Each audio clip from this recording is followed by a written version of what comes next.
Good evening, everyone here this evening. I declare the briefing session open at 6 p.m. Good evening, councillors, staff, ladies and gentlemen. This meeting today is being held on Whadjuk Noongar Budja, and I'd like to acknowledge and pay my respects to elders past, present and future. I thank all past and present members of the community that have supported the city to better understand and value Noongar culture within the city of Wanneroo. Please note that the audio-visual proceedings of tonight's meeting will be live broadcast online with the exception of matters discussed behind closed doors. The broadcast of the proceedings of the meeting can be accessed live and on demand through the City of Wanneroo YouTube channel. Item 1, our attendances are as per the record. Councillor Smith is an apology, and I think everyone else is here this evening. Item 3, deputations. Deputations are to be presented during the briefing session at item 3 in the order of business. Deputations must relate to a report on the current briefing session agenda.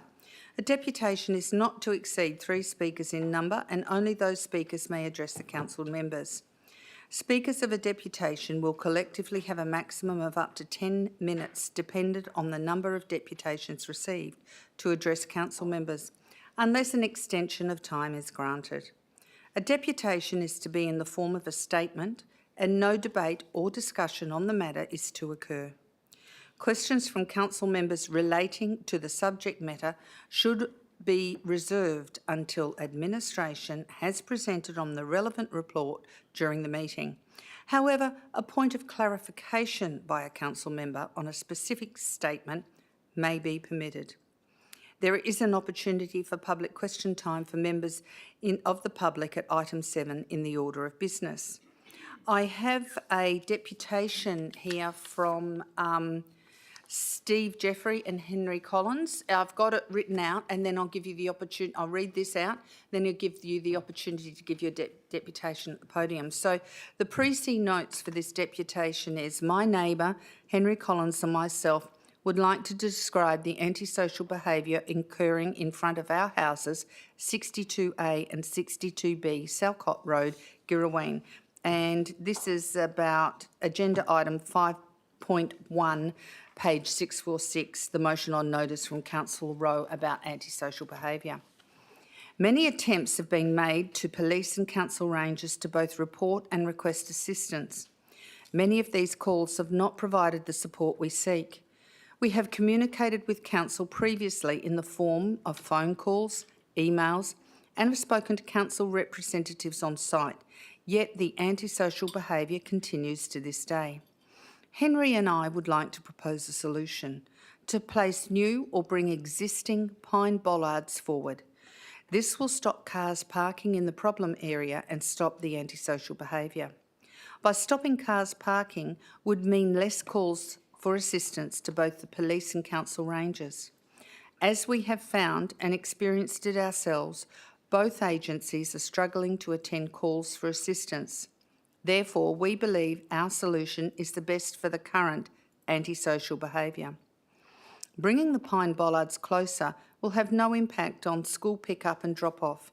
Council vehicles will still be able to enter the park for maintenance. For community and sporting events, there's plenty of parking available around the remaining park, including the community centre where no one parks currently.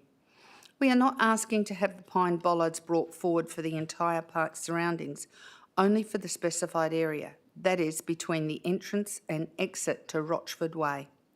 Lastly, this area is affected by flooding, which we have raised in our previous deputation to council.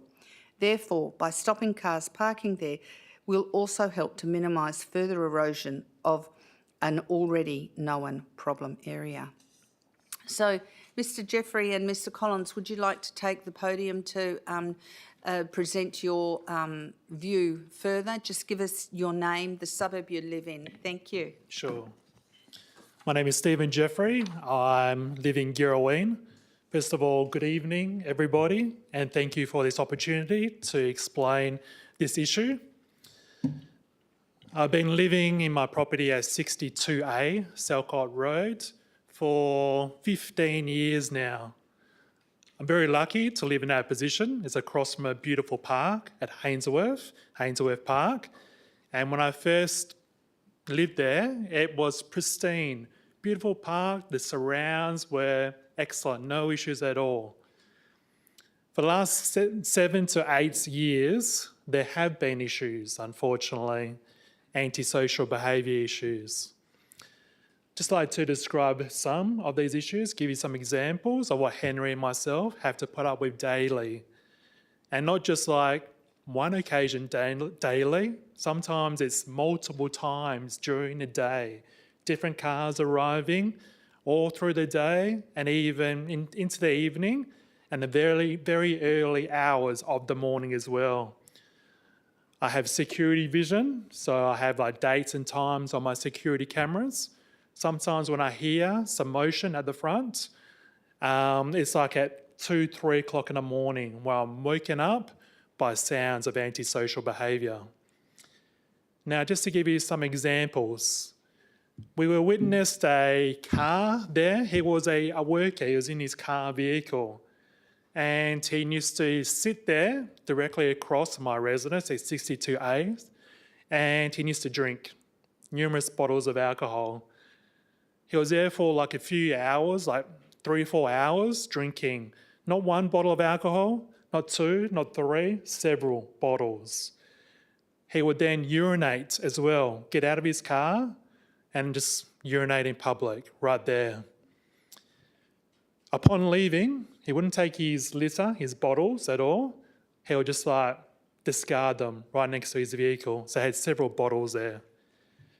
Numerous calls to the police were made. When I actually noticed him arriving, I knew exactly what he was going to do because he had done it several days previously. And upon waiting for the police to react, could take half an hour, 45 minutes, up to an hour sometimes for them to actually, arrive on site. This guy would actually leave before the police got there. So I need to call up the police again and cancel the job because I know that their time is precious. So I just say, look, he's already left. He had left, but obviously his bottles were just still everywhere. That's just one occasion, one of many. Another example that we experience daily is that there's some people arriving to play sports in the afternoon. That's fantastic. We want people to actually attend Haynesworth Park and use it for their sporting and have fun. But unfortunately, these young people that attend, first thing they do when they get out of their car, they go up and they urinate up against a tree. If it was me attending anywhere in public, I'll make sure that I'll go to the toilet and relieve myself before going somewhere. This happened multiple times, pretty much every day. These people that are in this specified spot between the entrance to Rochford and the exit of Rochford, it's like a U shape, goes all the way around. That immediate area is a very problematic zone. Same group, when they actually finish playing their sports, getting into the early hours of the evening, they would just be so disrespectful for the residents of that area. They would yell and carry on. They would open up and close their car doors. Open, close, open, close, open, close, open, close. They would also drink as well after their sports. So again, leaving all their discarded bottles there. And just a total disregard, not only for the residents of the area, but also the park, the beautiful park that's there. They just want to come and take advantage of the area. I find that they're doing this because there's been no action to stop the antisocial behaviour, even though both Henry and myself have put in numerous complaints, numerous calls for police and also council assistance previously. We've been told, one of the responses from the council, we've been told, well, you live across from a park. Okay, we don't mind the occasional bit of rubbish, but having bottles there, sometimes they're smashed as well. These guys just smash them. They don't just place them gently for them to be picked up. Without a care in the world, just throw them and just smash them everywhere. We then reported broken bottles, and unfortunately the council has acted on it, but because they're under-resourced, They say it could take up to several days for someone to come and collect the broken bottles. This park is situated across from a local school, so you have children walking past through this area. Henry and myself are concerned for these children and also for people walking their dogs, you know.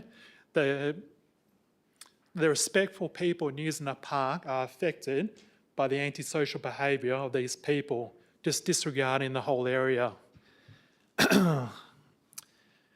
Other examples, as well as antisocial behaviour, we just get random cars parking there. It's a beautiful spot, big shady trees, but these cars just come there directly in front of our residence and they just had their music blaring. Absolutely, I'm in my house trying to watch TV and I can just hear this music from cars just outside in the problem area between Rochford and Rochford.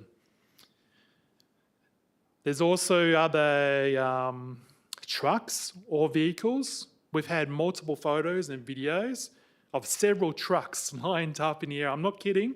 One after the other, after the other, after the other, after the other. And these trucks just sit there and they just idle their engines. The low vibration of their engines idling, it's both annoying, but it's causing damage to my house. I can feel like my whole house, just like shaking because of the vibration of the vehicle. We've actually approached these vehicles as well, saying, look, can you please move on? It's causing an issue for us. They just look at us. It's like, who are you to complain to us? We have every right to park here.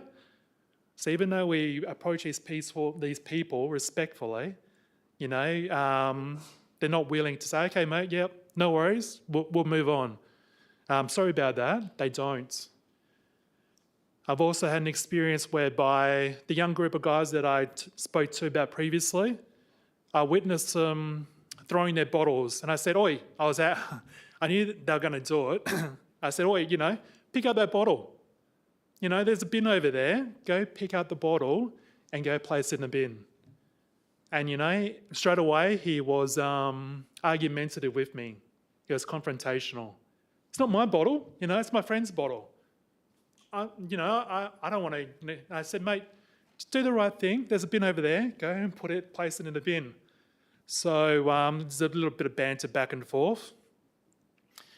And then with reluctance, he picked up the bottle and then they drove off with his mate. Upon driving away, he wound down his window. He just threw it onto the oval again. So, just a few of these little examples, both Henry and myself are so frustrated.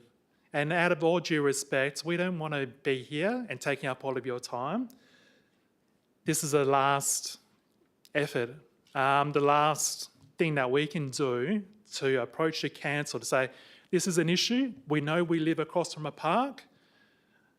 We want people coming to enjoy the park, but do it in respect. Take your rubbish with you. Don't cause all this loud noise and antisocial behaviour and, come and both respect the park and also respect us living across from the park. Numerous emails have been made to the council for support.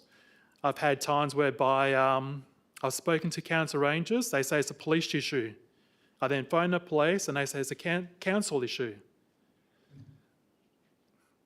Where does that leave Henry and myself? We're left, with quite vulnerable, and we've also had the request by the police and also the council rangers, I'll go out there and take details of the car rego, and, much information I can. Okay, I understand they wanted, all the info, but we have to go out of our house with our cameras, obviously show these people that we're going to report them or do something, and that puts us in a vulnerable state. They could actually come back and say, oh yeah, they're the ones, that reported us. So it's not just that immediate action of going out there and taking a photo, it's, later on that they could, come back and do something to us or do something to our properties. Yeah, basically we're at a wit's end out of all due respect. We don't know what else we can do. We've spent thousands of dollars ourselves on security. We've had security shutters installed.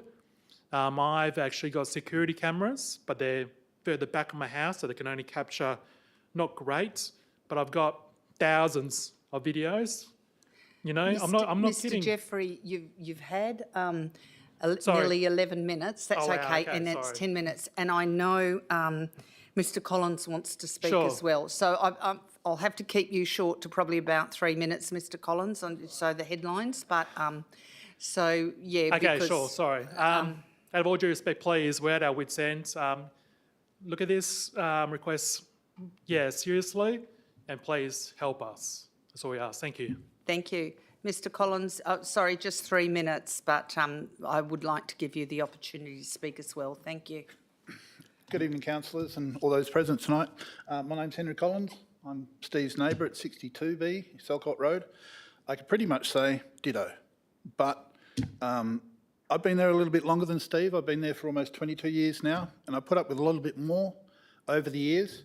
Again, the main problem is these trees offer a heck of a lot of good cover in that general area to anyone that wants to loiter, be disrespectful, dump rubbish, defecate. The amenities for the Oval are the furthest away from our point, so people can't even be bothered. So in a point, yeah, and some mornings, even on especially some of the summer mornings, you don't want to go out there just because of the smell. And no, the council sprinklers don't come and wash it away either. So it lingers, and so does the rubbish. Now, the sports groups have really taken over a good, strong stranglehold on the school grounds now for about 4 or 5 years. The introduction of Year 12 and the entire school pretty much being operational has drawn a lot of people to the Oval. A lot of people are now starting to realise it's a nice oval. It is, but we have this element, only 5 or 10% probably, that are dumping rubbish, dumping belongings, again, urinating, antisocial. The way that they park, especially in our area, they often just 50, 60 metres tear up and, you know, again, we start talking about the erosion problem, which is ongoing as well. The dry mulch idea that the council put in was great for a while, but all it's really done is the cars have just flicked it everywhere. So we're now left with, again, a sandy patch of dirt. I'm not really going to go on, but yes, I think there is a need for the bollards to be brought forward to start controlling the area. We don't mind the people coming to the park. We never really have. It's just what goes on at the park. Simple as that. We just hope that the council understands our position. Thanks very much for your time. Thank you, and thank you very much for coming to the meeting today. I know Deputy Mayor Rowe has a motion on notice that will be coming to council next week to be discussed. I don't think it's in our agenda tonight, and so therefore we will have questions and further discussion next week, but thank you so much for coming this evening. So now we move on to reports, declarations of interest by council members, including the nature and extent of which the interests are to be made at the commencement of the item to which the interest relates. Declarations of interest forms are to be completed and handed to the Chief Executive Officer. And we start off with planning and sustainability. Mr. Singh. Thank you, Mayor. Oh, sorry, assets, not planning. Gee, I've moved you into another department, Mr. Singh. Mayor, I'm happy to lead the A team. Oh, well, all 4 directorates could debate that, I think, Thank you. Mr. Singh, but we love you all the same. Go ahead, Mr. Singh. Thank you, Mayor. From SS Directorate, we have 6 items on the agenda tonight. I don't intend to present those items. They are quite detailed in the reports, but I will be happy to answer any questions from council members. Thank you. We go to item 4.1, Council Policy Review, Bus Stop Infrastructure Policy. Do we have any questions on this item? Yes. Councillor Coetzee. I've got a couple of questions on there. The first one would be, how much does it cost the city to construct a bus stop? Mr. Singh. Yeah, thank you, Mayor. It depends upon each different site. It could cost anywhere between $15,000 to $25,000, depending upon how much hard stand and the footpath connections and other accessibility compliant infrastructure we had to provide. Thank you. Councillor Coetzee. The next question will be, do we get any of the cost back from the ETA on certain bus stops? And how much, Singh. sorry? Oh, Mr. Singh. Yeah, thank you, Mayor. Again, that depends upon which locations qualify for PTA funding. If the patronage of a particular bus stop is more than 15, they qualify for 50% contribution from PTA. There is no limit on that one, but they do provide 50% cost. And there is a limit on, I think, 4 or 5 shelters per year. Thank you, Mr. Singh. Another question, Councillor Coetzee. Yes, please. I've read the policy, know the policy very well since I became a councillor. For the schools one, where the city thinks that it's not really viable to have it because of 30, 45 minutes that it's really being used, and the size of the bus stop is not really big enough for the amount of children or the group of kids that's waiting for the bus. My question is, have the city ever looked at, and I don't have the exact word for it, but it's sort of like a veranda or a carport that's been installed by schools without any seating? Mr. Singh. Thank you, Mayor. I think Councillor Coetzee is mentioning those are school shelters. They're installed generally by schools around that area. But for the city, we get the shelters which are meeting our standard design. Those gets installed. But the policy on page 7 of the agenda does suggest a change, which is like even those bus stop locations close to schools where there's a heavy peak time use, if the patronage suggests there is a use outside that time, that can be considered under the policy. Thank you, Mr. Singh. And do you have another question, Councillor Coetzee? I actually want to foreshadow an amendment on this. Thank you. Any other questions on this item? Deputy Mayor Rowe. Thank you, Mayor. I love this item. Can I ask, it's somewhat connected, and I suppose I'll ask this question because it's the first time something like this has come to us. Does the city's administration have a view in terms of advertising or signage on bus shelters, why we don't allow political advertising? And I know it's probably more of a question for governance and legal, but I preface the question, Mayor, by noting that City of Joondalup, City of Swan and City of Stirling all allow local members to advertise within their electorate so people know who they are. We are the only council in this North Metropolitan Block that don't. So I think I'll ask that question of the administration, why we don't. Mr. Singh. Yep, thank you, Mayor. At the moment, the city has got 2 types of shelters. One are the street side advertising shelters, which are contracted out to O Media under a separate contract. So they actually seek clients to advertise on those shelters, and city receives a venue per site, per annum. Regarding the political advertising or the members, state members of parliament, there are 2, I've seen it in the other council areas, the bus seats and also the bus shelters, the advertising panels. Our contracts do have a provision there, there's no political advertising. We haven't had a request previously as such. We have received one request recently, which I'm working with our governance team to analyze whether that meets the current contract requirements, if it does, or do we need to do anything else. I can provide further information to council members once I receive that information. Thank you, Mr. Singh. Any other questions? Councillor Wright.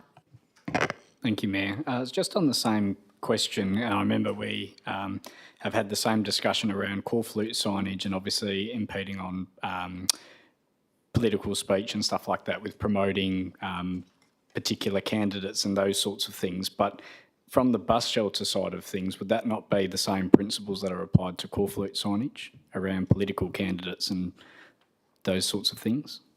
Mr. Singh.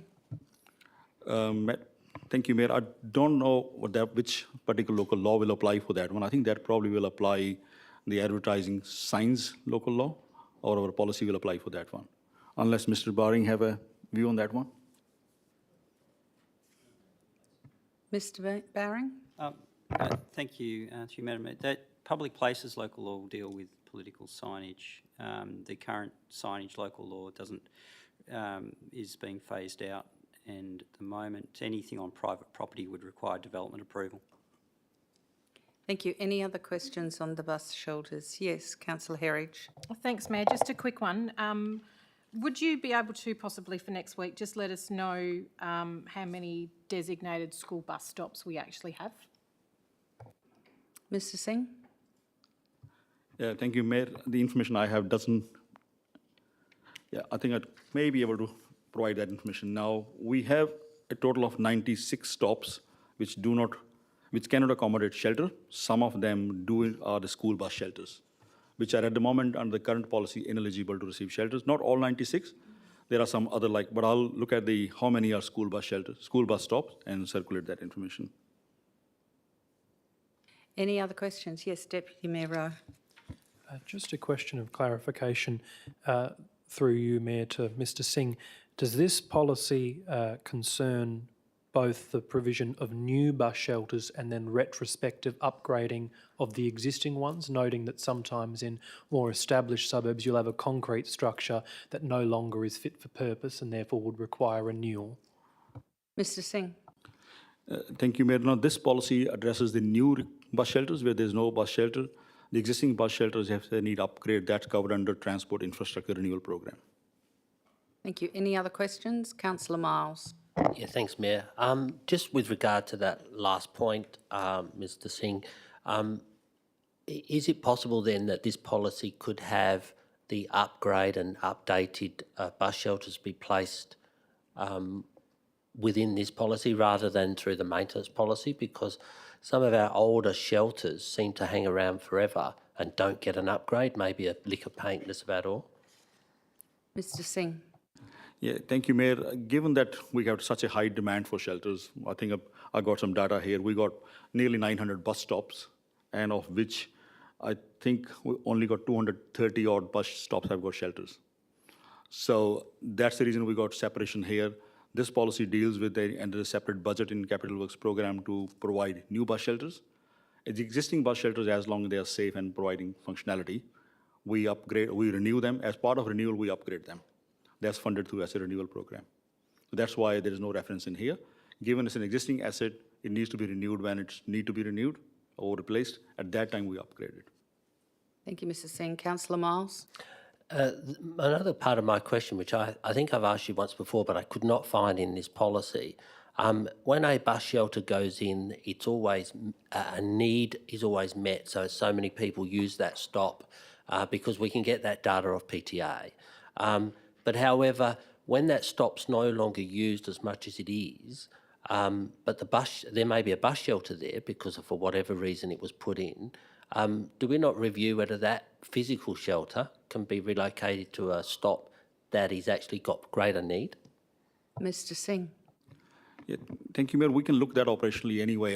It doesn't need to be in this particular policy. What we can do in that case is look at if PTA stops running buses on a particular route and that's permanent.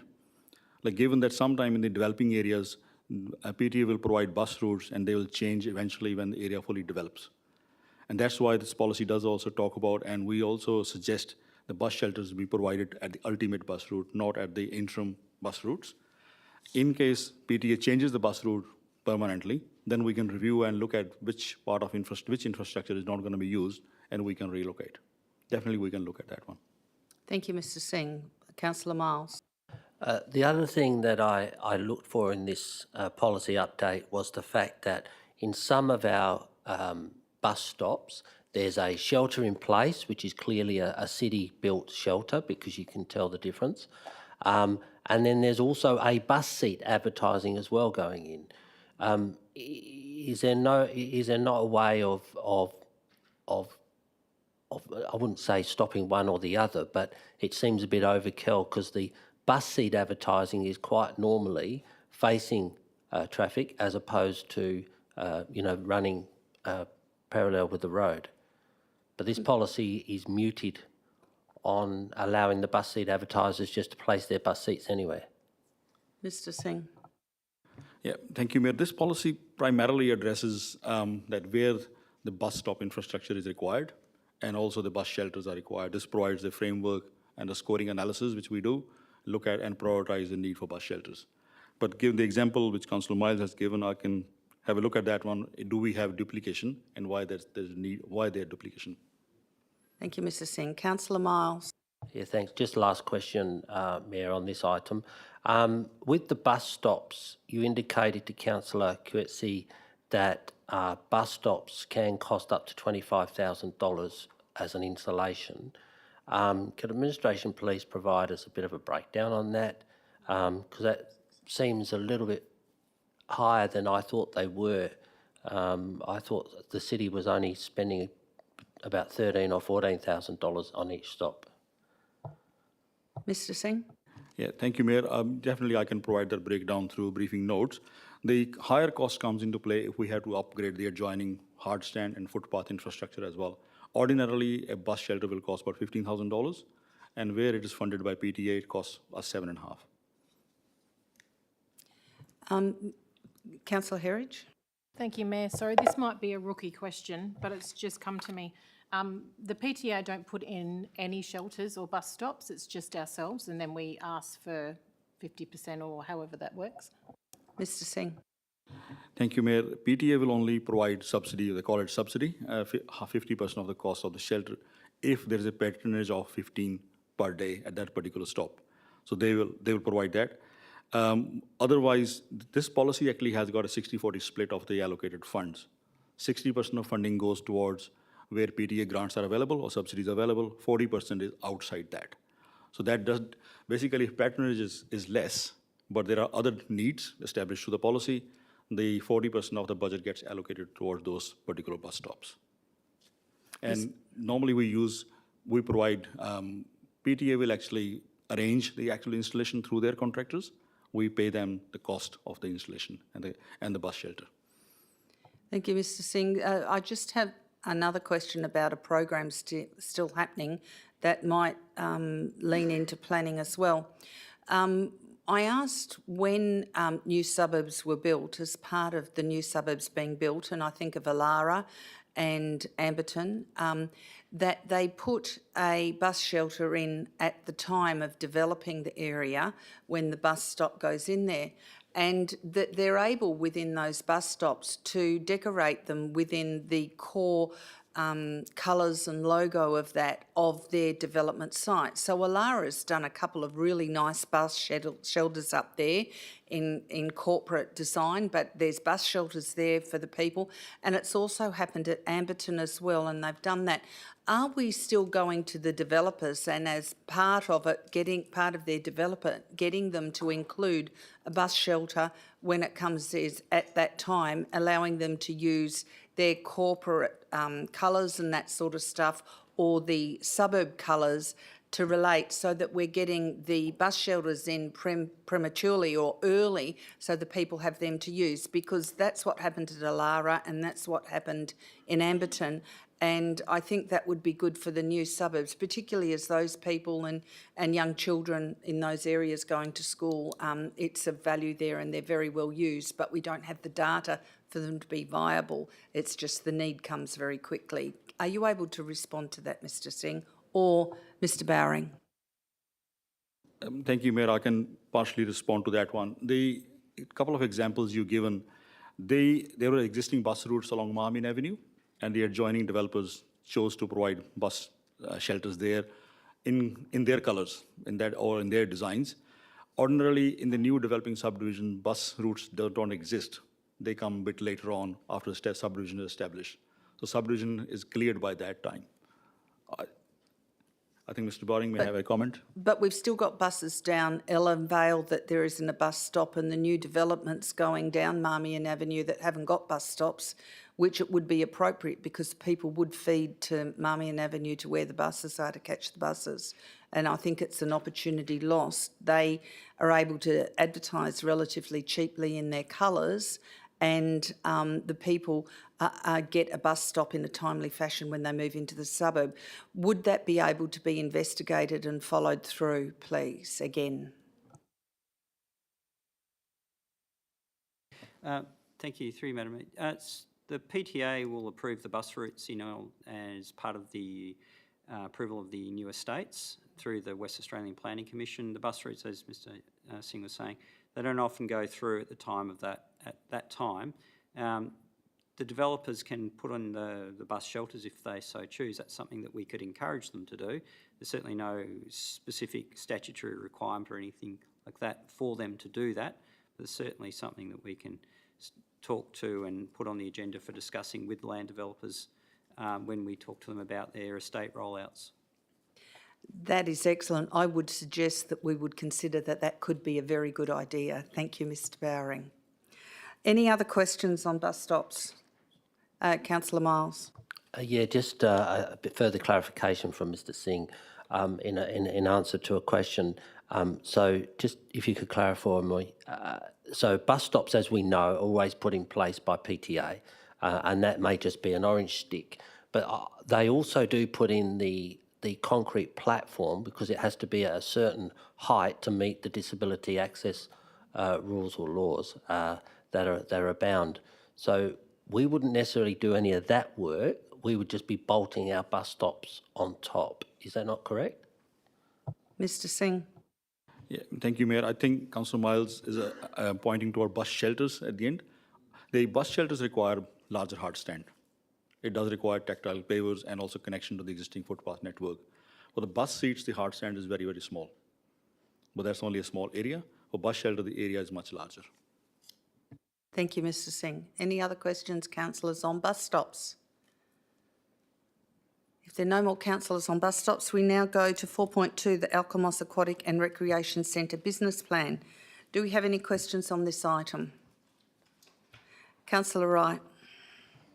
Thank you, Mayor. I just did have one question, and it was sort of, you had to read every part of the report to sort of drag it out, but on page 19, there's a paragraph in there that explains the increase in the project capital cost from 78 million to 82.9 million. Could I have some more explanation around what areas within the project has increased in the costs? Mr Singh? Mr Ford?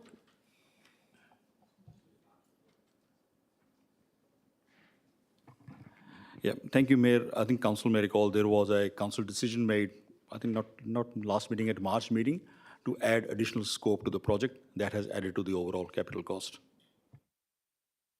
Thank you. Any other questions on this item? Yes, Councillor Bedworth. Thank you, Mayor. Just on page 33, if you could, it's a very quick question. There's reference to the estimated population growth in this area. I'm just wondering, when was that last conducted by us? Because I'm aware that some of the federal government predictions are already 20 years ahead of where they thought we'd be right now. Mr Singh. Yeah, thank you, Mayor. The business plan was prepared based on the ID forecast which city uses, which was from 2021.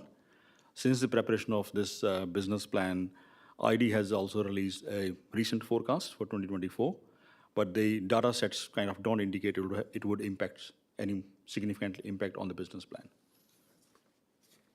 Thank you. Any other questions on this item?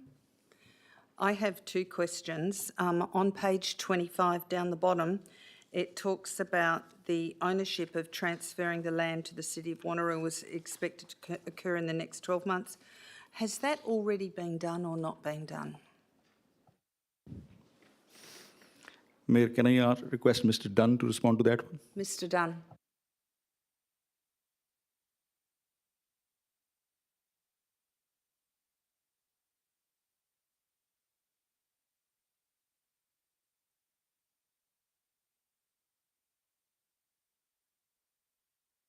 A number of things happening. One being the business case being approved by council, and then the second one remaining being the site works being undertaken by DevWA. So yeah, that is expected to settle in the next 3 to 6 months probably. Thank you. I thought it was fairly close. And I have another question. The design status on page 28 doesn't seem to identify the basketball consideration approved by council. Is that correct, or am I wrong? It does consider it. Yeah, thank you, Mayor. The business plan which was advertised was prepared before council made a decision to include that scope in the work. That's where the capital cost difference is coming as well. Okay, thank you. Just wanted to clarify that. I'd just make sure everything was up to date. Any other questions, councillors? Okay, we now go to item 4.3, tender 23175, construction of door duck keep up, library and youth innovation hub, Lansdale. Yes, Mr Nicholson. Any questions? Yes, Deputy Mayor Rowe. No questions, just foreshadowing impartiality declaration for next week. Thank you. Any other questions on this item? Councillor Wright. Thank you, Mayor. I've got two questions on this item. The first one is in regards to the planning for the project. I'm just interested to know, was a business case done for this project or any feasibility study or any other planning documents undertaken? Mr Nicholson? Thank you, Mayor. I think Or Mr Singh? Mr. Clem will respond to that one. Mr Clem? Thank you, Mayor. The background of this project goes back to some initial feasibility study work that was done regarding the Girraween Library, and that's back around 2009. And that feasibility study led to the concept of delivering a library, the Southern Suburbs Library in the Kingsway area, as an additional library for the Southern Suburbs area. And through various progressing of examining that site was not determined to be feasible, which then led to the Lansdale site and where we are today. And most recently, over recent years, is the 4 stages of consultation which has been conducted, which demonstrates support for the project. Thank you, Mr Clem. Councillor Wright. Thank you, Mayor. I guess as a sub-question, could I request that feasibility study be circulated with councillors? Mr Clem? Thank you, Mayor. Yes, we can look into that feasibility study and circulating the information that came out of that feasibility study in 2009. And I know where there was some briefing information provided to council members, and I'm looking at a briefing note back in 2014, which has some of that information. Thank you. Any other questions? Councillor Wright. Thank you, Mayor. Just my last question on this item. Just in regards to some research I've conducted around WA grants, administration guidelines and the Department of Treasury's strategic asset framework, it actually mandates a business case for all proposals done by the state government or election commitments exceeding $5 million. If the city was successful in obtaining an additional $3 million in state funding, this project would surpass this threshold. So what would be the requirement, and is the city aware of that requirement? Mr Parker. Thank you, Mayor. Thank you, Councillor Wright, for the question. No, not familiar with that requirement. In making the application for the additional funding, we weren't advised that we required a business case. Thank you. Any other questions on this item? Yes, Councillor Moore. Thank you, Madam Mayor. With this library having the running costs of $630,000 a year, are we able to find out what the running cost of the Clarkson Library is? And just a second question from that is are we able to make any income, are we making income from the Clarkson Library? And if so, are we able to have that information? Thank you. Mr Clem? Thank you, Mayor. Yes, we can look into those that information. I'll just check that I've got that right. That's the operating costs for Clarkson Library and also any revenue generated from the library. Yes, thank you. Any other questions on this item, councillors? Yes, Councillor Herridge. Thank you, Mayor. I've got a couple. I do have one that's in regarding the confidential item, if I'm allowed to flag to ask that later when we go into confidential. Yes. Cool. We'll do it at the end, Thank yeah. you.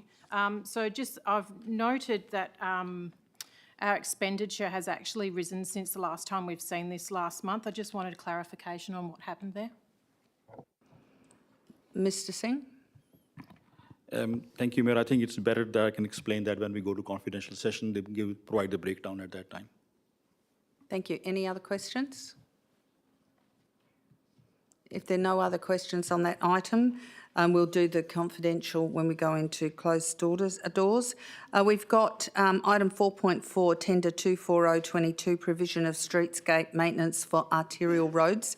Please note there's also a confidential attachment on that. Should there be any discussion on the confidential attachment, we will have to leave it until we go behind closed doors. Do we have any questions on this item, councillors? Councillor Miles. Thank you, Mayor. Just probably one or two.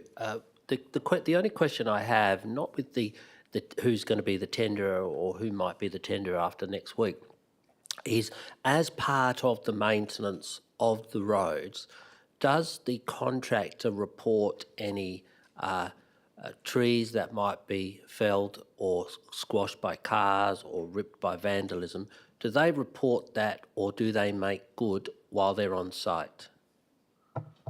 Mr Chetterberg. Through you, Mayor. Under the contract scope, trees to 4 metres and below will be maintained under the contract. Any trees above that will be reported back to the city, and then we would have a separate contract to go out and undertake works on those trees. For general restaking and maintenance of trees, for example, if we put trees in this season, they would undertake any ongoing maintenance of those trees, from formative pruning up to a height of 4 metres. Thank you, Mr Chetterberg. Do you have another question, Councillor Miles? Any other questions? Councillor Berry. Thank you, Mayor. Just one quick question. It refers to actually doing the work, I suppose. We go and invest money doing this, but we've just dug up Hester Avenue and Connolly and taken out the work we've done. So do admin, before they go ahead and award the contract, stop planting and renewal of plants in areas that they know are going to be dug up for new road or improvements to the road and paths. Thank you. Mr Singh.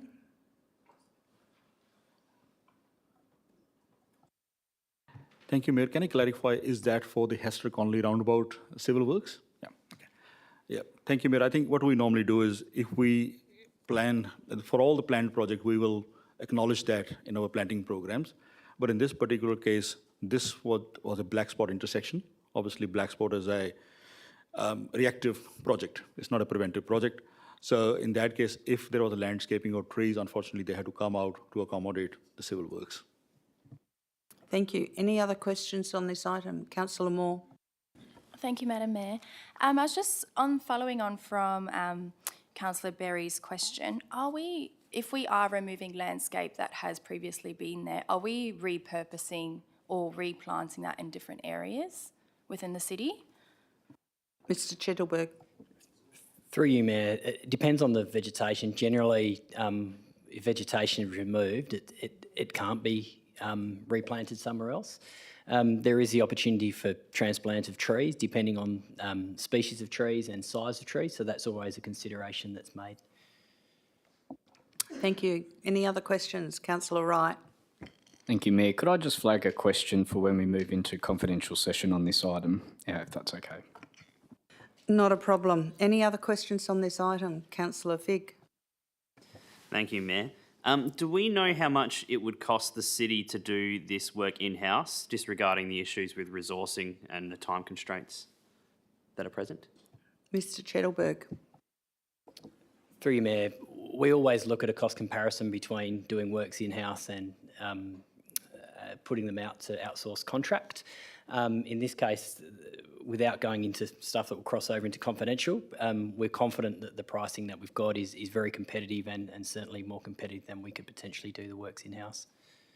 Thank you. Any other questions on this item until we go into confidential? If that's all, we now go to item 4.5, which it will be decided next week.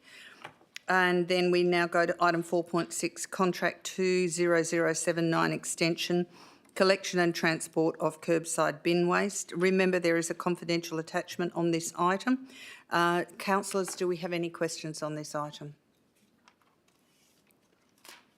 Councillor Figg. Again, I ask, is this something where we do a comparison between how the city can deliver it and an external provider, please? Mr Singh. Yeah, thank you, Mayor. When this contract was awarded, we did comprehensive analysis for transport contract for all three waste streams, the red lid bin, yellow bin, and the lime green bin.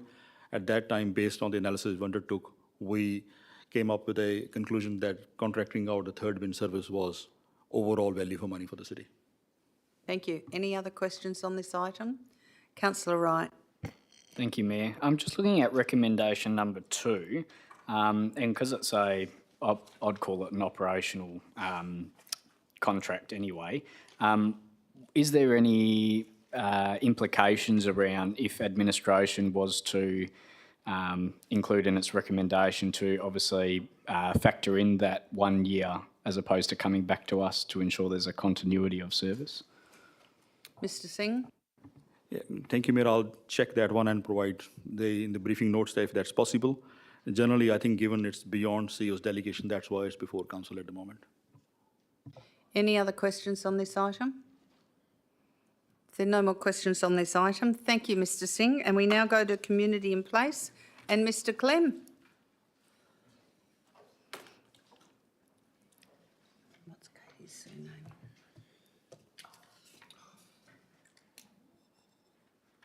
It's Katie Russell.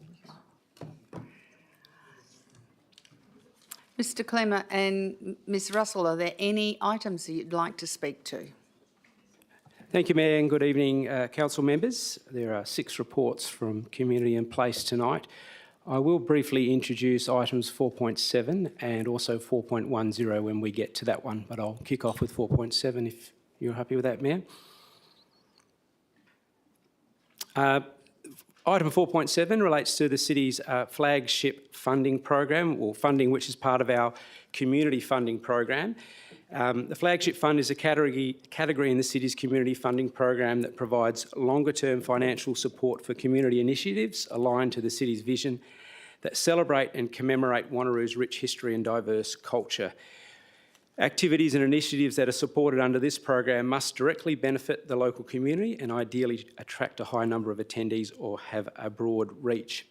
We opened applications for the flagship funding program in February. It ran from 21st of February to the 30th of March.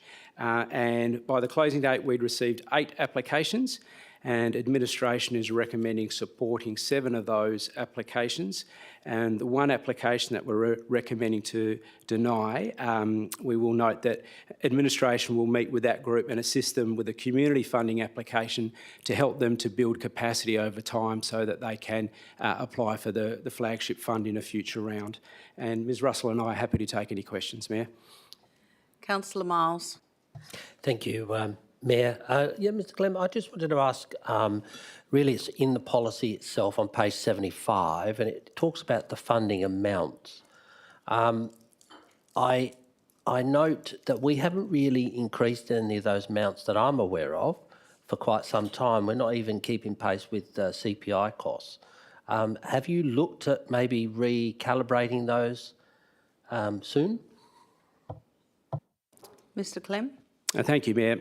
I note the policy is due for review later this year, so that is something we can consider at that time. Thank you. Any other questions? Councillor Seth. Are we able to have a copy or a list of all the organisations that applied for funding? Mr Clem. Thank you, Mayor. All of the organisations that are applied are referenced in the report. So there are no applications that we've received that aren't noted in the report. Thank you. Any other questions? Deputy Mayor Rowe. Thank you, Mayor. I'll be flagging impartiality next week because I'm a member of Girraween Lions Club. And can I also just quickly point out that on page 67 there's a typo error. The venue for John Maloney Park, Maloney is spelt M-O-L-O-N-E-Y. It's just a common frustration. Page 67, first column, Australia Day, Community Breakfast. The name of the park is spelt incorrectly. Thank you, Deputy Mayor. Councillor Berry. Thank you, Mayor. I'll also be flagging impartiality next week as I'm a member of the Queen's Rocks RSL. Thank you. Thank you. Any Councillor Huntley? Yeah, I'll be doing the same, Madam Mayor. I'm a member of the Wanneroo RSL. Any other questions on this item? Councillor Newen. What's the reach that's required to meet the requirement? Or how many attendees? Because I know some have, let's say, 500 people and others have about 4,000 attendees. Mr Clem? Ms Russell? Thank you, Mayor. So there's no actual attendance numbers that are required in terms of an actual limit. However, the event needs to be significant enough and comply with the criteria that's actually listed on page 64 of the report. Thank you. Any other questions? Councillor Wright. Thank you, Mayor. Just one question on this item. I've had a lot of experience with the City of Perth's grant programs for other organisations I'm part of, and part of their process is to provide council members with the acquittal of previous grant funding so they can show councillors that they've demonstrated the requirements that they've requested, because we obviously approve it, but we don't get to see the post. And I know a lot of us do attend a lot of the events anyway, so we do know, but I'm just thinking for other groups that we may have not heard of or may not attend those events to be able to see the outcomes of those events. Is there any way that we can probably feed that into the policy review if possible? Ms Russell? Thank you, Mayor. Through you, we can provide some information in regards to the event and the number of people who attended the event. In terms of the financials, it's quite operational. We can provide them if necessary, but if there's any concerns over the actual criteria of them meeting the conditions of the grant, then we would raise that as a concern with the group. And we also provide information in regards to the events that are happening in advance so that council members have an opportunity to attend them as well. Thank you. Any other questions on this item? If there are no other questions, what was the other item you wish to speak to, Mr Clem? Mayor, that's 4.10, the response to petition.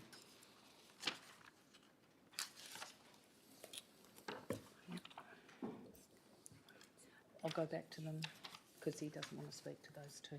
So if you'd like to speak to that, Mr Clem, and then we'll go back to the other items that you're not speaking to. Thank you, Mayor. So this report tonight is a response to a petition that Council received in February this year. It relates to requesting the installation of a fence around the barbecue and a gazebo on the eastern side of the Alexander Heights Community Centre. The report tonight considers that request and looks at all the, the circumstances of installing that fence. And administration's recommendation is not to proceed with the installation of the fence, however, to look at some other solutions which will hopefully address that particular problem regarding, antisocial behaviour around the barbecue and the gazebo, but also to address it in a wider sense. And those measures that we're suggesting is to install 3 of the internal CCTV cameras to the outside of the facility to assist with the external surveillance in that area. Look at some mitigation strategies for the existing bushland, which is immediately adjacent to the gazebo and the barbecue, and by reducing the vegetation load within that particular bit of bush, that will help with passive surveillance and general visibility around that area. And then the third option, or the third item to look into, is some alternative lighting options around the path network which do connect with that particular gazebo and barbecue area. And obviously some better lighting will enhance the visibility during those nighttime periods. So they're the 3 measures that we're suggesting as an alternative. We've actually started commencing some investigative work into those items, and we think that's a good holistic solution to addressing some of the antisocial behaviour concerns around that particular facility. Happy to take any questions. Thank you, Mr Clem. I'd just like to foreshadow an amendment or alternative on this item. Deputy Mayor Rowe, would you like to ask a question? I was going to foreshadow something similar as well. Questions for which some notice has been provided, Mr Clem, through the chair. The first, and I think the city would agree, one of the issues is the obscurity of the site and the lack of passive surveillance and the fact that the barbecue was installed there. Can I ask if the city's able to comment why that location was chosen for a community barbecue when the 3 largest parks in Alexander Heights, being Ian Robbins Park, Alexander Park and Highview Park, none of which have community barbecue, but one is attached to a side portion of a community centre and not well known about? Mr Clem. Thank you, Mayor. In terms of the specific reason a barbecue was put in that specific location, I don't have that information at the moment, but what we do know is that barbecue at Alexander Heights Community Centre has been in place since around 2004, and the installation of barbecues adjacent to community centres has been a consistent provision, with the city having 7 other similar community centre facilities that also have barbecues adjacent to them. Deputy Mayor. I have a number of questions, Mayor, so whenever you want to cut me off to go to other people, happy to do so. The supplementary to that is the administration aware that the Seniors Club, which is the main user group of the facility, already has a portable barbecue that is stored on site and available to use to other regular user groups. So in terms of the people using that facility the most often, they have access to a portable barbecue and therefore do not use the service that's available outside in the side space. Mr Clem.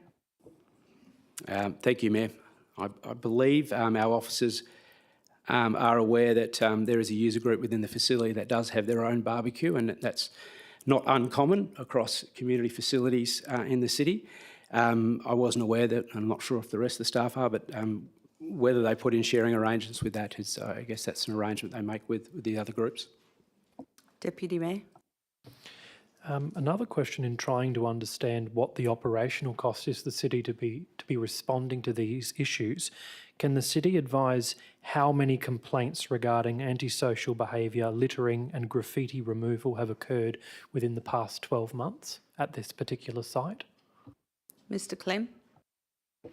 Thank you, Mayor. Since May 2023, there's been 3 complaints registered with the city for this location relating to homelessness, antisocial behaviour and when there was a fire in the adjacent bush area. There's also been 2 noted incidences of graffiti and reports and removal since September last year, which was an approximate cost of $500 for the city to remove. Thank you. Any other questions on this item? Deputy Mayor. Thank you, Mayor. That answers almost the last one. There's only one other example that I want to cite. Is the administration aware that the police have been requested to attend the site on several occasions, and the example of what was required to attend, seniors who use the facility thought that the antisocial behaviour that was occurring at that site was preventing them from being able to get to their cars safely? So is the administration aware that it is that police attendance has been requested and required on more than one occasion? Mr Clem. Thank you, Mayor. I think there's some awareness amongst our staff that the user groups at that site have had some concerns around antisocial behaviour and involved police in that at certain points in time. The administration liaises with the officers in charge at the various district police stations with the city on a regular basis, and also through the Community Safety Working Group meetings. In those liaisons, Alexander Heights Community Centre has not been raised as an area or as a location of concern. However, this can be discussed further with the Warwick police officer in charge at the next Community Safety Working Group meeting later this month. Thank you. Any other questions on this item, councillors? If there are no other questions, we go back to item 4.8, the Arts Policy Review. Do we have any questions on that item? Yes, Councillor Miles. Yeah, thanks, Mayor. On the actual policy proper, Mr Clem, on page 81, under the policy objectives and dot points, it does talk about creative spaces, public places, and also strategic planning, resources and infrastructure. Has administration been looking at placing a new theatre somewhere within the city? Mr Clem.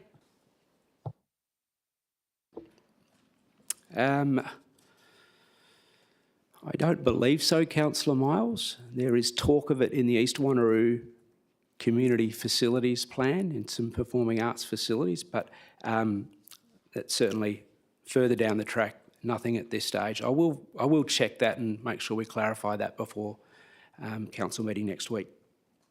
Thank you. Any other questions on this item?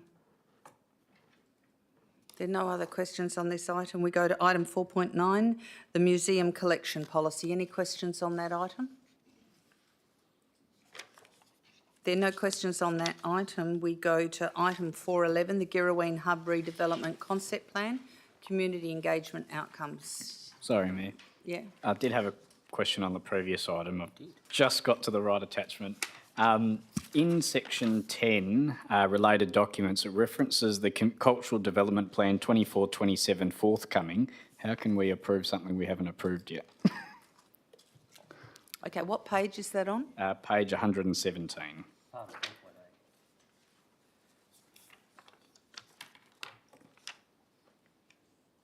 It's under section 10, related documents, cultural development plan, which hasn't come through to council yet. So I just thought I'd flag that.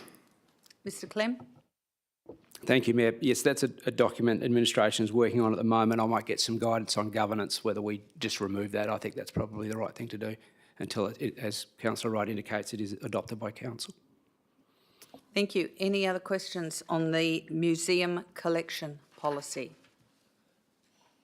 If there are no questions on the museum collection policy, we now go to the Girraween.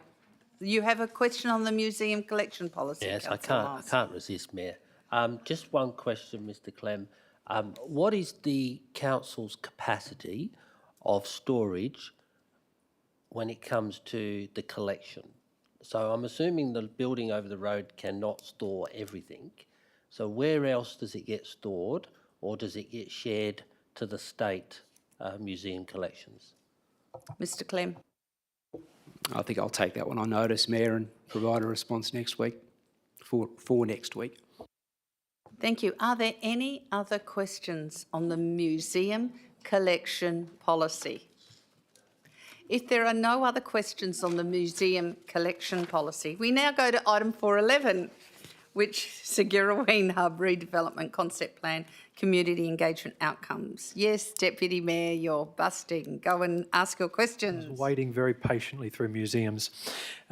Mayor, can I ask, in terms of concept design that's included as a map on page 135 of the agenda proper, the feedback that came through the consultation process was not supportive of residential housing unless a need was identified and more work was done. Then the city confirmed that by checking with the department, who indicated no appetite for residential or social housing. So I'm just confused as to why that's still included in the concept design. And I know the answer may be, oh, it'll be worked out through detailed design, but we are approving this as the guiding concept, and the communication has come back very clearly that until a need is demonstrated and more work is done, it shouldn't be in there. So can I ask the admin why it wasn't removed, given this feedback? Mr Clem? Thank you, Mayor. Those documents are included as they were what was consulted about. I think what we can do is we can add a comment into the report just to note that feedback a bit more clearly. Thank you. Any other questions on this item? If there are no other... Oh, Deputy Mayor Rowe. I just might, and I'll discuss it further with admin throughout the week, I will flag an amendment, because I think if that is the case, that would need to be included in the recommendation rather than the body of the report, because it refers to, Mayor, endorses concept design option 2, and that map is included in the report. And if the map is not in alignment with the body of the report, it could create some issues. So I'll be flagging a potential amendment. Thank you, Deputy Mayor. Any other questions on item 4.11? If there are no other questions on item 4.11, we now go to Community Safety and Emergency Management Report 4.12, the City of Wanneroo CAT Amendment Local Law 2024. Do we have any questions on the CAT Amendment Local Law 2024?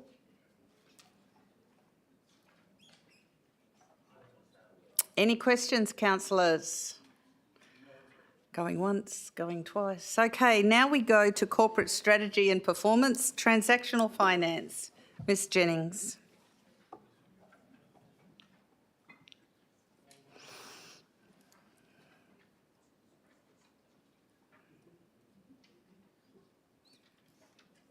Thank you, Ms Jennings. Do you have any reports you wish to speak to tonight?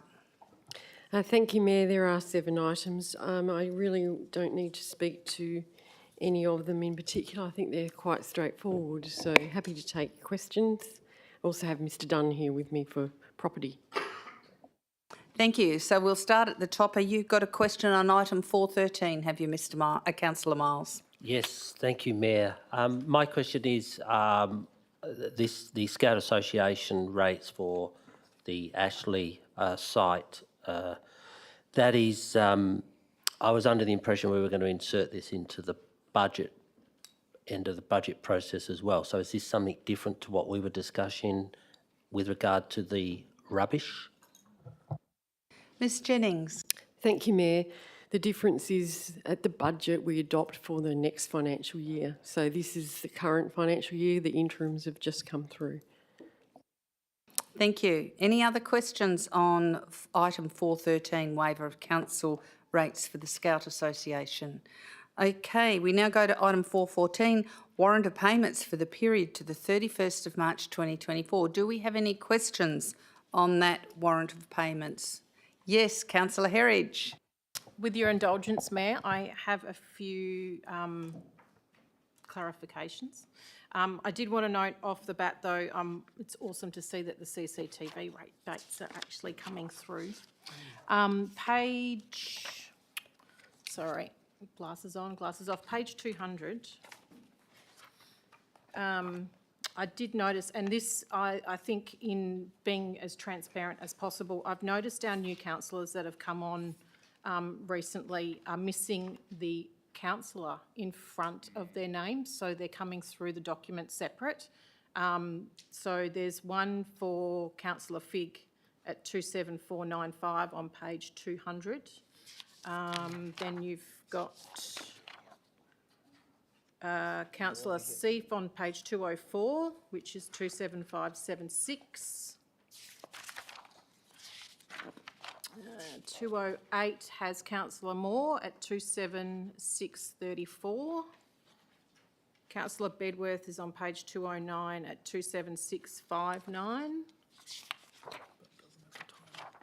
And page 212 has Councillor Newen on 27715. And then I have one other typo that I just wanted to check on page 242. I think it is. Yep. Down the bottom, it actually has Councillor Newen with flights to Canberra. Is that correct? Ms Jennings? Thank you, Mayor. Thank you for identifying those issues with the councillor names, so I'll make sure that they're all the same. With regard to the one, did you say page 242?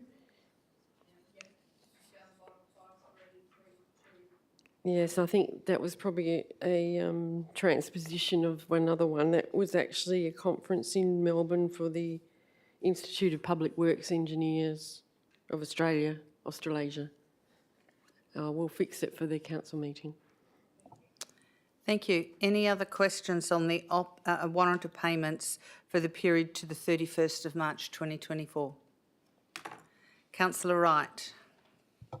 Thank you, Mayor. And just following the same questions from Councillor Herridge, on page 242, 5317, it says one attendee attended a conference, the IPWEA, which I'm gathering was your response to the previous question. I'm not sure with the internal procedures, but usually people are named in the report, which I know I've been provisioned to as well, so I'm just flagging that. Yes, thank you very much. I'll make sure that's updated as well. Thank you. Thank you. Any other questions on this warrant of payments, March 2024? If there are no other comments on that, we have the warrant of payments for the period to the 30th of April 2024. Do I have any questions on that warrant of payments, councillors? Councillor Herridge. Thank you, Mayor. Just a quick one on page 350. It's just got here listed, which this may not be for... have I skipped one? Yeah, we're on the warrants. Sorry. We're still, the warrant of payments for April. That's all right. Any questions on the warrant of payments for April? If there are no questions on the warrant of payments for April, 416, the financial activity statement for the period ended 31st of March. Councillor Herridge. Thank you, Mayor. Just continuing on from what I was asking, page 350 just mentions damage fees of 58k for the use of the Kingsway Reserve for FIFA Women's World Cup. I was wondering what that actually was.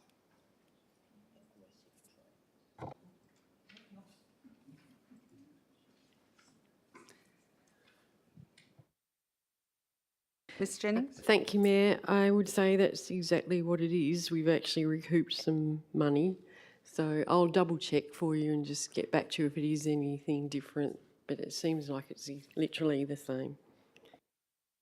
Any other questions, councillors? Councillor Miles. Yeah, thanks, Mayor. Jennings, on page 348, it talks about we've got the variance because we've had a favourable income of $364,000, mainly due to the recovery of debt or legal costs, part of rates. I'm assuming that's from rate arrears from the past, is that right? Ms Jennings? Thank you, Mayor. That would be from, late, exactly, the late ones. Yep. Just further on that, thanks, Mayor. What is the, because I couldn't see it in there, but it did come up previously, what is the total rate arrears that we have on our books so far? Obviously, people that haven't been able to meet their rates over the past year, 2 years, maybe 3 years, before they get to that legal stage. What is the total in arrears? Because I know we've worked hard to reduce that, but I think it's still quite high. Ms Jennings? Thank you, Mayor. I'll have to take that one on notice just to get the latest figure, and I'll let councillors know. Thank you. Thank you. I've just got a comment to make about the report. When we have the report published, could we please make it, you see, note 2 is on page 347, is 2 lines, but it actually relates to the graph on page 348. Can we have the notes on the same page as the graph? And if we need to, note 3 is on page 348, but it relates to the graph on 349. It just makes it a little bit harder to read when the notes aren't on the same pages relating to the graphs. Could we please adjust the reports to take that into account? That would be really good. Thank you. Any other questions? Yes, Councillor Wright, you were second. Thank you, Mayor. And definitely I agree with that. Makes the report a lot harder to read. Just a question on page 350 for note 6, and the director doesn't have to answer the question now and can take it on notice, but just in regards to the higher overtime expenses, it'd be interesting to get some intel just to help us with some resourcing requirements for the upcoming budget, just to see what areas are obviously needing some more resourcing and maybe overstretched if that's possible. Thank you. Any other questions, Councillor Berry? Thank you, Mayor. I've got 3 questions. The first relates to page 353, and it's note 11, and it's to do with the variance from the disposal of assets. Will the timing difference right themselves by the end of this financial year? Ms Jennings? Thank you, Mayor. Unless there's some sort of disposal right at the end of the year, yes, it should. Thank you. Thank you. My second question is regards on page 360, and it's PR 2568, Strategic Project Initiatives Reserve, and it's for additional funds for design costs for Camera Park. This relates to a community consultation that closed out in October last year. Are we able to find out all the results of whether people wanted new playground equipment there? Because there's quite a lot of playground equipment just around the corner in Mintaro Park. So if you have been able to give us the facts from Camera Park, please. Would that be Mr Clem or Ms Jennings? Thank you. That would be someone else, and I'll get some information for you next time. Okay, Councillor Berry, you have a third question. Thank you, Mayor. And my third question relates to PR 2616, which is, no, sorry, it doesn't. It relates to, no, I've lost my thread. It's documentation costs, and I can't see where they are now. Sorry, yeah, it's Gum Blossom. So PR 4357, 20,000 funds required for further documentation costs. What exactly are documentation costs? Mr Singh. Yeah, thank you, Mayor. That is for the project development and design cost. We appointed a consultant, and there are higher costs involved in that final design. Thank you. Thank you. And Councillor Bedworth. Thank you, Mayor. I did have two questions, but Councillor Berry just stole my thunder on one, so thanks for that. I will ask the second one then, and forgive me if it's a stupid question, but I'm point of clarity for me, if you could. Further down page 357, PR 4467, recurring programme. I'm not going to read that out, but I cannot make that out. Would you mind explaining that to me like I'm a 5-year-old, please? Ms Jennings. Oh, Mr Singh. Thank you, Mayor. That relates to roads. That's me. We do receive funding from federal government for roads recovery program, and there is a requirement for city to maintain a certain level of expenditure on roads, which is road construction and maintenance. So we continue to review that throughout the year, see where we are tracking. So we need to expend more on road infrastructure to make sure we are compliant. Thank you. Any other questions on this item, the financial activity statement? Yes, Councillor Figg. Can I just confirm that, so with about a month and a half out from the end of the financial year, that we've basically spent about 54.4% of our capital works budget? Page 355. Yeah, you're right. Ms Jennings. Thank you, Mayor. So this is the end of March report. So it's not the May report. So it is a bit further back in the year. But so at that point in March, that was the spent. What you aren't seeing here is a commitment as well. So that will come through in following reports. But we'll try and, as we get close to the end of the year, we'll try and add commitments in there as well, so you can see what's already been ordered. Thanks. Thank you. Any other questions on this financial statement? If there are no other questions on this financial statement, we now go to property services, and we go to item 417, proposed lease to the Evelyn Enrichment Foundation Limited over lot 288, number 10, Neville Drive, Wanneroo. Do we have any questions on this item? Councillor Wright. Thank you, Mayor. Just a question, I could be wrong. The Evelyn Enrichment Foundation, is that the Lake Joondalup childcare building? Because I know that's on the same footprint as the community garden, or it's within the same precinct. I'm just wondering, does that form part of the lease, or is that a separate plot of land? Mr Dunn. So they do provide childcare services. I believe it's part of the same footprint, but we can go back and check and send that to you. Thank you. Any other questions on this item, councillors?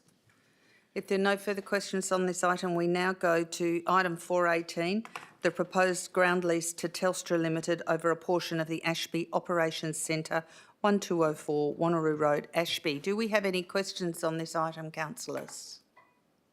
Yes, Councillor Nguyen. Is there a reason why we're fixing the increase to only 3% per year, rather than, for example, CPI, which we have in the previous lease, or a higher fixed rate? Mr Dunn? That's what was negotiated between administration and Telstra. It's consistent with our valuation advice, and we're comfortable with the amount. Thank you, Councillor Nguyen.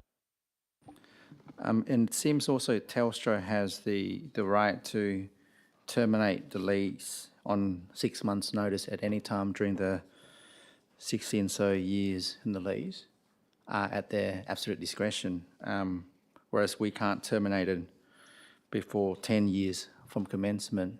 Is that quite standard? And have you had a lease where Telstra terminated early? Mr Dunn. Through you, Mayor. That is quite standard with telco leases. They are the ones providing all the infrastructure. It's very unlikely that they will terminate the lease. It's a service that they're really struggling to find in the whole Perth metropolitan area. So it's very unlikely. We haven't had any in my time at the city that have been terminated early. Thank you, Mr Dunn. Any other questions? Councillor Wright. Oh, then I'll come back to you, Councillor Newen. Councillor Wright. Thank you, Mayor. Sorry, I said I was only going to come into the meeting with 2 questions and walk out with more. Just on page 376, it says in there the licence area, an area utilised by the lessee to undertake maintenance in addition to installation of required infrastructure. Looking at page 381, the licence area includes the staff car park and the road. Why would they need to install infrastructure within the road, or is there a specific purpose of why the road's included and not just the actual physical site where the infrastructure is based? Mr Dunn. Through you, Mayor. I believe that's for them to actually get access into the area, but I can go back and check just to confirm as well on that one. Thank you. Councillor Newen, did you have another question? Thank you. We've incurred $2,000 for valuation fees and also another $2,000 for public notice. So that's $4,000 that we've incurred to enter into this lease, which we get about $15,000. Is there an opportunity for us to try and recover that amount in addition to legal fees of $3,000? Mr Dunn. Through you, Mayor. We have recovered the legal fees in the report. They'll be paid through by Telstra. In terms of the valuation fees and the public notice fees, the valuation is intended to inform the city administration on the rent, so we wouldn't better recover that back from Telstra. And then the public notice, that's part of our legislative requirements, the Act, so I wouldn't expect a private company to have to pay us back for that cost. Thank you, Mr Dunn. Any other questions? Councillor Newen. No, I appreciate that. I guess because we are incurring that cost, then that's something that we should therefore negotiate a rent that not only covers our cost that we've incurred, but also what the market value is. So is there an opportunity for us to say, look, we've incurred these costs, we note this is the valuation, because if you look at 4,000 out of 15,000, I don't know the percentage, that's like 25% of the income already that we've lost, which is quite, I mean, the amount is quite minimal, but the percentage is quite high. Is that something that we can say, hey, can we renegotiate the amount? 15% is nothing. 3% on interest, 3% rent review is tiny. You look at CPI at the moment, CPI is looking at 6 or 5-6%, whatever that may be. But right now, that's even lower than CPI. Mr Dunn. Through you, Mayor. The lease term will allow us to recoup those costs back through all the way up until 2040. So we will have time to recoup those costs back. We also negotiated the fee at the top end of our valuation range as well, which means that we're a bit more comfortable with the price. Thank you, Ms Jennings. Yes, thank you, Mayor. Just on the CPI, the current March CPI is 3.4% in Perth, and the forecast that Treasury is giving us is 3% for the 24-25 year. Thank you. Any other questions? Councillor Berry. Thank you, Mayor. How many other of these leases have we got with Telstra currently, please? Mr Dunn. I believe we have one with Telstra. This one is slightly different as it's a co-location with the existing Optus tower that's at the depot. So it's slightly different, but we've based the same lease documentations off the existing one that we have with Telstra. Thank you. Any other questions? Councillor Miles. Yeah, thank you, Mayor. The only question I have, I guess, is a bit of concern because this is a lot higher than the existing tower, I think, just looking at it. My question is, that's also next to the where they bring in for the fire heli tax sometimes. So has that been taken into consideration? Because they use that bit of road to the side there for that. So if this tower's higher or bigger, then I think we need to just check to make sure we're not going to interfere with those. Mr Dunn? Through you, Mayor. That's a good point. We can go back and check that. It's not a substantial increase in the tower height. It doesn't require any new development applications, but we will go back just to check as a matter of, just to make sure that it's okay. Thank you, Mr Dunn. Any other questions on this item? If there are no more questions on this item, we now go to item 419, the Strategic Land Policy Review. Do we have any questions on item 4.19, councillors? If there are no questions on that item, we now go to the Chief Executive Office, and we have item 420, submission to the Standing Committee on Regional Development, Infrastructure and Transport, Australia's Local Government Sustainability. Will you be speaking to this, Mr Parker? Thank you, Mayor. I can speak very briefly. We have been invited to participate and submit on this particular issue, and I'm very fortunate to have the Acting Manager of Economic Development here to answer any technical questions. The city has had limited time to put something together. I think the team's done a remarkable job to turn something around in a relatively short period of time, and by reading the report you'll see that we've just put together, I guess, a series of previous submissions and existing documentation, so there's nothing radical that's being proposed as part of the city's submission. Thank you. Thank you. Do we have any questions on this item? Councillor Wright. Thank you, Mayor. It is a very good read indeed. Just a question that I did have was something that's come up through North Metro Zone and MRC is in relation to the waste levy and how much the state government actually spends on the waste levy is only, I think, 40% or 50%, and the rest goes into reserves. Could that be included in the submission?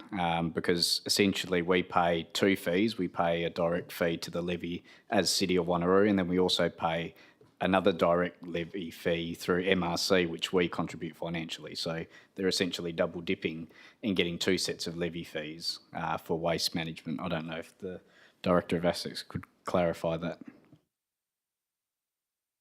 Mr Singh. Thank you, Mayor. The waste levy which we pay, that is for the landfill levy, which any waste which goes to landfill, in our case it goes to Tamala Park landfill, we pay I think $70 a tonne through that gate fee, which is likely to increase to 85 next year, and it's going to be indexed for next 3 more years after that. So that I think that all the funds will go to war funding account with state government, and state government then funds some of the waste management projects, which is kind of, as Councillor Wright alerted earlier, it's about 40% of funding comes back to the sector. Thank you, Mr Singh. Any other questions on this item? There no. I just have a spelling correction on page 404. If you just put an M next to the 40, they'll know it's not $40. It's actually 40 million. Okay. Just thought, you know, Councillor Herridge. Thank you, Mayor. I do agree as well. It's a great report. It's fantastic. There was just a couple of things that I picked up on in reading it. The M was one. Thank you, Mayor. I was just wondering whether it would be to clarify and make it read a little bit better, apart from making sure that what we have there listed is actually listed correctly. Kingsway Regional Sporting and those things. So if we can clarify and make sure, because that is not just Kingsway, it's like a regional space, it's large, just to give it the impact that you're looking for. And maybe within the order of what we have there, from largest to smallest. I did notice that Dordat Kepap is missing, and the All Abilities Playground, that wasn't something that we advocated for. Can I just clarify? Because in the above sentence you've got here that it was something that we're advocating for. That one was funding that actually came to us. Thank you, Mr CEO. I think we'll take all of those on board, Councillor, and make some changes in an updated report. That should be relatively simple to change. Thank you. Any other questions on this report, councillors? There are no other questions on this report. We now go to Governance and legal, the item 4.21, the annual 2023-24 annual delegated authority review. Would you like to speak to that, Ms. Coles, or you're fine? No additional changes to the document following the discussion at forum. Thank you. Any questions on this item, councillors? If there are no questions on this item, we now go to 4.22, submission to the Department of Local Government, Sport and Cultural Industries on standardised meeting procedures. Have you got anything to say to that, Ms. Coles? Thank you, Mayor. Just to confirm that we have incorporated council member feedback from the forum last week. Thank you. Councillors, any questions on this? Deputy Mayor Rowe. Thanks, Mayor, and I do acknowledge that administration incorporated our feedback. Can I ask, through the Mayor, perhaps to Ms Coles, what the next stage in this process is? We know that we're making a submission to DLGSC. We know this is part of Tranche 2 reforms of the Local Government Act. I don't believe it's included in the report. Have we been advised of when it's likely that these standardised procedures will be adopted through Parliament, and then alternatively when the rest of the Tranche 2 package is likely to come, noting that we're in the final parliamentary year before an election and a caretaker period will commence soon enough? Ms Coles. Thank you for the question, and through you, Mayor. Unfortunately, we don't have any further details as to what the next steps will be. We will make the submission before the 29th of May, and we don't have any further details in relation to the Tranche 2 at this stage either. Thank you. Any other questions on this item? If there are no other questions on this item, item 5, we have motion on notice 5.1 from Councillor Rowe about antisocial behaviour, Hainsworth Park, Girraween, and that has been added to the hub and will be placed in the green folders we have now. But I don't think we've really had time to read it properly. Do you want to make a comment on that? Do you, Councillor Yeah, Wright? I do have 3 questions from the deputation that was presented to us before. Okay, and I don't Councillor know Wright. whether that can be incorporated into the actual report Yep. for next week. No, that's fine. But yeah, so the 3 questions that I had, the first one was, has the youth trailer and teams been deployed to Hainsworth Park during those times when those issues occur, particularly with the school children? Mr Clem. I will take that on notice. Thanks, Councillor Wright. We do some youth activities in that Hainsworth facility, so it would be a combination of understanding what youth activities take place there and whether we activate the park with any additional activities. Thank you. Any other questions, Councillor Wright? My second question's, will moving the bollards 1 metre forward just shift the problem to next to it? Because I know it was mentioned that it's not going to cover the whole park. So I'm just wondering, and just looking at the photo that was provided, I know it was in our green folders and everyone probably hasn't had enough time to look at it, but just looking to the left of that photo looks like people can just park next to it. So it just feels like you're going to shift it down the street for everyone on Salcott Road. So I'm just wondering, is there not a better solution that maybe administration could possibly look into that addresses the issues park-wide? Would the Deputy Mayor like to respond to that because he knows the area intimately? More so, Mayor, because I wrote the report. He also knows the report really well. Yeah, I do. So the reason that area in particular was specified was not just because it was opposite the residential properties in question. It's also the area that's most impacted by the oversized trees, and the feedback that's come through to council members but also to the administration is that the trees are being used as cover for that parking and loitering activity. So the section immediately to the left is not actually covered by that same tree growth, and it doesn't, I don't believe it extends through the full nature of the park as well. So that's the reason it was chosen. Did you have a third question, Councillor Wright? Just one more. Mr Jeffrey mentioned in his deputation around the city being under-resourced, I'm gathering the Rangers Department. Can the city please clarify if any additional resources are required to maintain the same community service provision? I know, without going into confidentiality, I know Councillor Figg and myself have put in a request to administration around this. Mr Clem? Thank you, Mayor. I don't think the amount of calls or matters we've had reported at this site have necessarily stretched resources beyond capacity. But I will take some guidance from our Manager of Community Safety and Emergency Management and provide a more detailed response. Thank you. Councillor Nguyen, you have a Is it open to the city to issue fines or infringement if there was a breach of local law there? Mr. Clem. Yes, if an authorised officer is on site and they observe a behaviour that is contravention of a local law, then yes, they can issue an infringement. Thank you. Councillor Nguyen. So not necessarily being there, but it seems there seems to be some video evidence, surveillance available that I don't know whether it's available to consider an issue, because I would think that would be a more, I guess, a better alternative to deter the offenders coming back. Mr. Clem.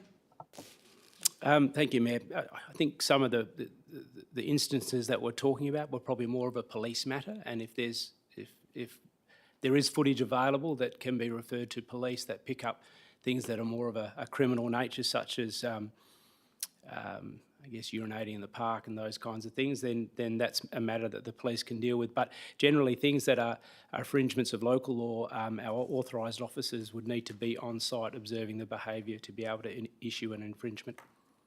Thank you, Mr. Clem. Councillor Nguyen. Sorry, what I have in mind maybe could be littering, because I think there was bottles thrown or something similar. And I think we have an offence for that. If someone were to litter, we could issue an infringement for that. Mr. Clem. Thanks, Mayor. I think the challenge when responding to footage is around the identification and being, I guess, absolutely certain around the identification of people so that you can adequately issue an infringement. Hence the preference to be on site and observing the behaviour and being able to issue the infringement in person. Thank you. Now, I saw some hands down the bottom there. Councillor Parker. Thanks, Mayor.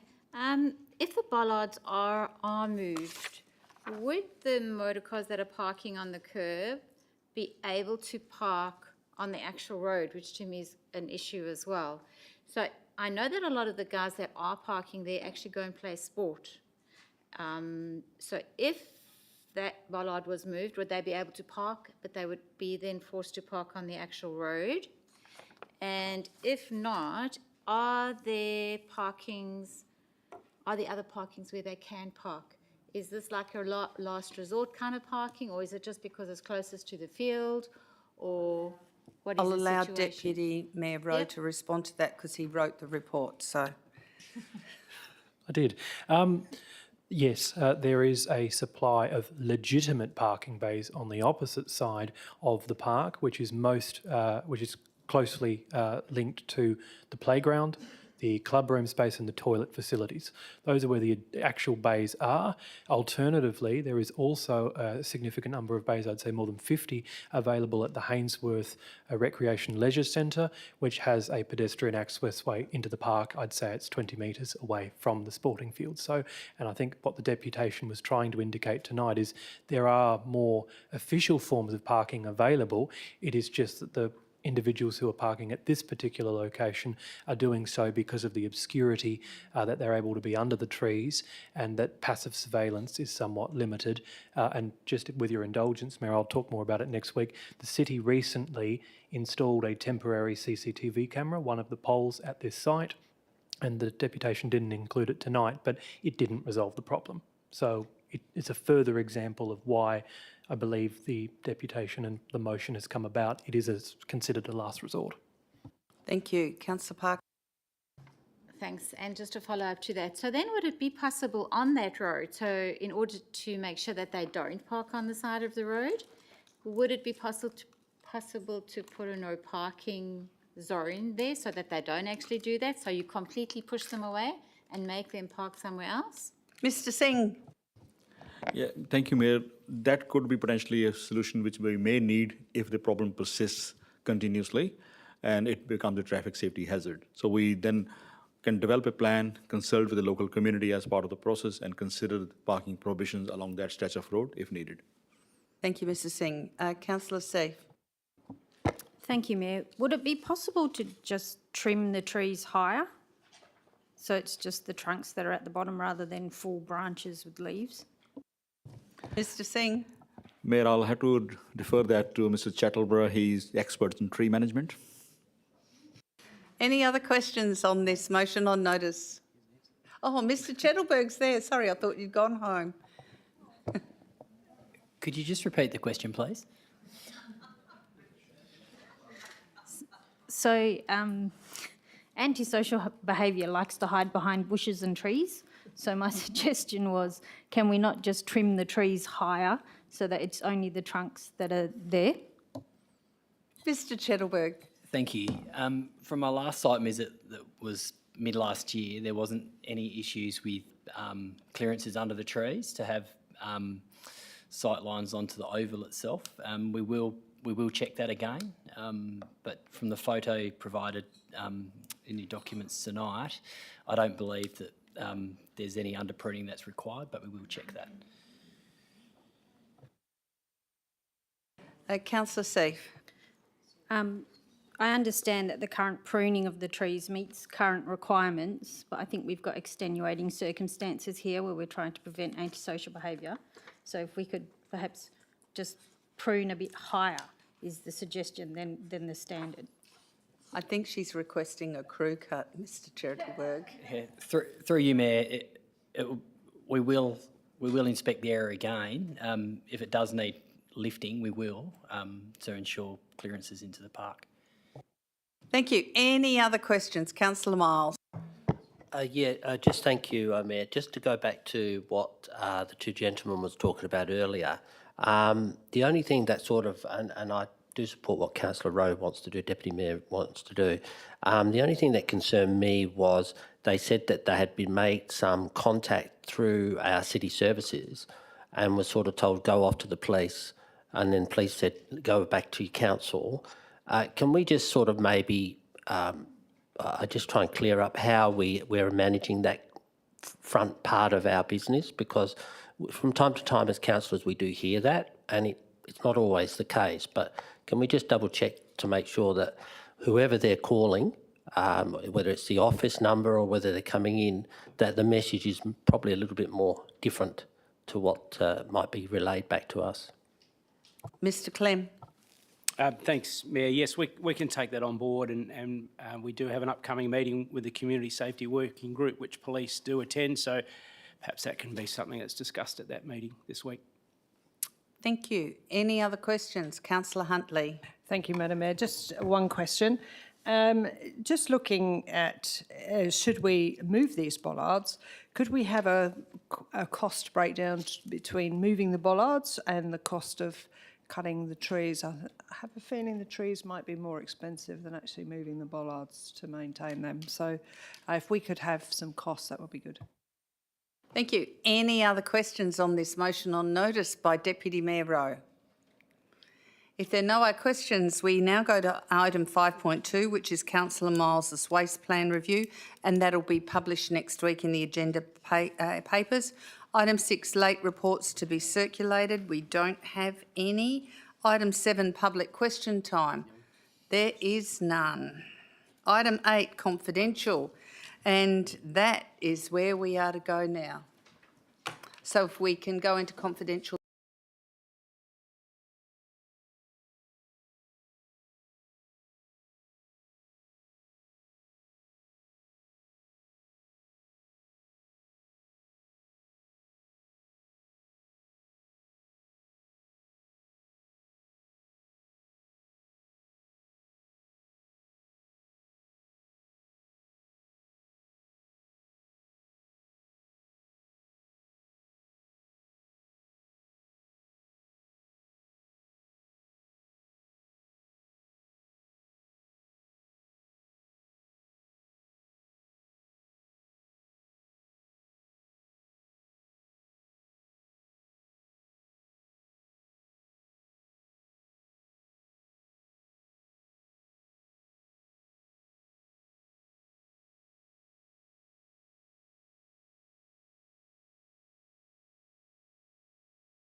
No, you don't.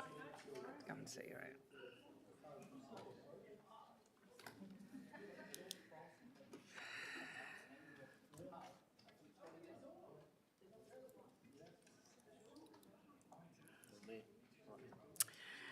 Well, the item 9, the date of the next meeting, the next ordinary council meeting has been scheduled for 6 p.m.